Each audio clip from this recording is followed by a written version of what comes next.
Hey there. As I mentioned in my last video, I wanted to talk a little bit about the New York Times article that came out last week about some of the season 8 contestants from The Biggest Loser. Many of these contestants have actually regained quite a bit, if not all, of the weight that they lost through that season. So that probably doesn't surprise a lot of you, especially when they've dropped that much weight. If you've done any kind of yo-yo dieting before, done any kind of calorie restriction, if you found your body tries to pull you back to that pretty quickly as soon as you start eating normally. What was surprising, what they found when they did an analysis of the resting metabolic rates or the metabolisms of these contestants, is that now their metabolisms are actually 200 to 500 calories lower per day than your average person, or what they'd expect from someone of their current size. So depending on who they were, one girl was in the 200 range, one guy as much as 500 calories slower than what they were expecting. So of course this would make it a lot easier for them to regain this weight, because it's 200 to 500 calories. That's a good meal there, at least.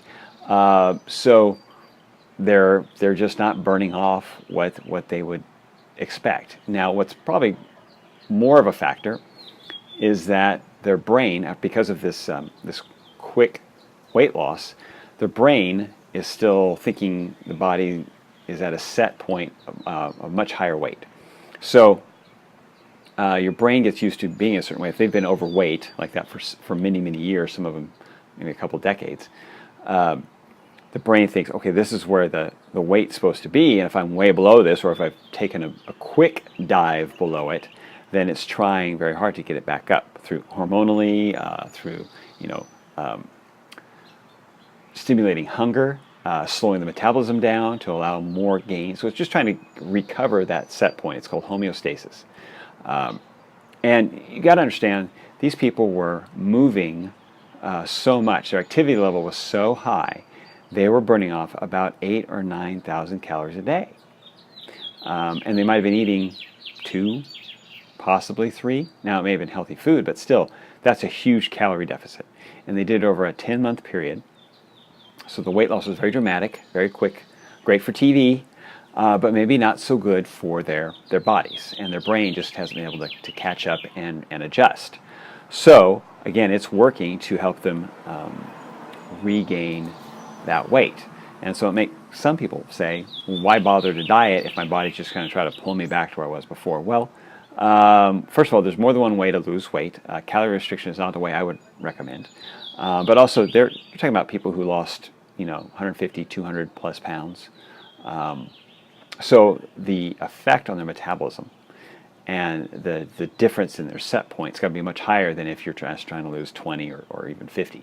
But if you've been yo-yo dieting for quite a bit of your life, you're also going to be more susceptible to impulse eating. And the way these guys lost weight, okay, they are also going to be more susceptible to the point that when they do have something like a treat, whether it's a little birthday cake at a special event, maybe a few chips, their brain's going to go, what? It's going to light up hormonally, dopamine going, pleasure centers saying, hey, that's how we can put this weight back on quick. And so it stimulates their hunger, and next thing you know, they've kind of had a binge eating session. So binge eating tends to be more prevalent in people who have had a history of calorie restricted dieting, where you'd say for average weight people, say you need about 1,800 or maybe 2,200 calories, and you drop your calorie intake down to about 800, something like that. So that's a strict calorie restricted diet. Your body thinks, okay, I'm starving,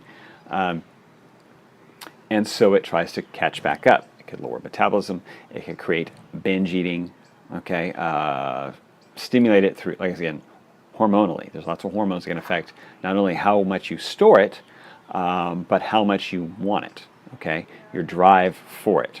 So, as an alternative to calorie restricted diets, I recommend eating better choices of food. So don't eat the starchy stuff. You can still eat the calories you need, but eat it with foods that are not going to have a big effect on insulin. They're not going to cause a lot of fat storage, but allow your body to actually burn fat. So that when you do end up under eating, it's because you're satisfied. If you've had quite a bit of fat and a decent amount of protein, and you're eating a lot of veggies for the fiber, and that's where your carbs are coming from, so your body has to work a little harder to pull the carbs out of those veggies, and maybe even some beans or nuts, something very complex and hard to break down, then you're going to get what you need, but you're also allowing your body to burn fat, as opposed to when you're eating really starchy food, insulin goes up, you don't burn fat, you're in storage mode, and then you end up, if you do that all the time, and you get that insulin resistance going, then you're just in fat storage mode all the time, and you're hungry all the time. So your body goes into a kind of a cycle of fat storage, as opposed to fat burning. So you can still eat your 1,800 or 2,000 calories, but it's going to be a much better selection of food with very little starch. Okay. So the other thing that can be done, especially if you've lost a lot of weight, for these people who've lost a lot of weight, is weight training, because that gives your body somewhere to, it stimulates another area for your body to send energy. Okay, so these people, when they're regaining this weight, yes, some's going to the muscle cells if they've regained some insulin sensitivity, and they're probably working out. But how much of that is going back to fat cells? Probably quite a bit of it, since they're gaining this much weight. I've known two people who've been able to do pretty well after one of those shows. One was on Extreme Makeover, and the other was from Biggest Loser. One from Biggest Loser actually ended up getting into a bit of bodybuilding, and was really putting on a lot of lean muscle. Completely changed his body. Okay.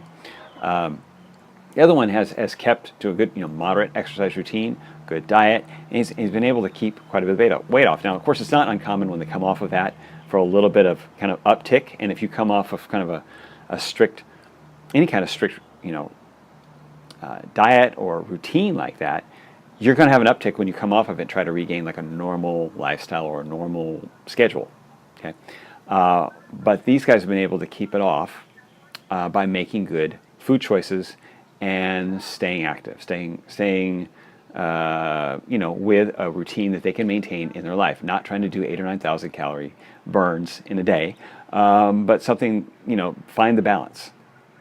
And the reality is, if you have a tendency to gain weight, if you have a tendency to be that big, okay, and you've gained that weight before, you might just have to come to the understanding that you are not very tolerant, your system is not very tolerant of carbohydrates, which means you're going to be more likely to put weight on than somebody else eating the same food. Now, in this article, you could read that the guy was kind of upset because he was drinking beers with his buddies, and his buddies weren't putting the weight on, but it was just packing on him.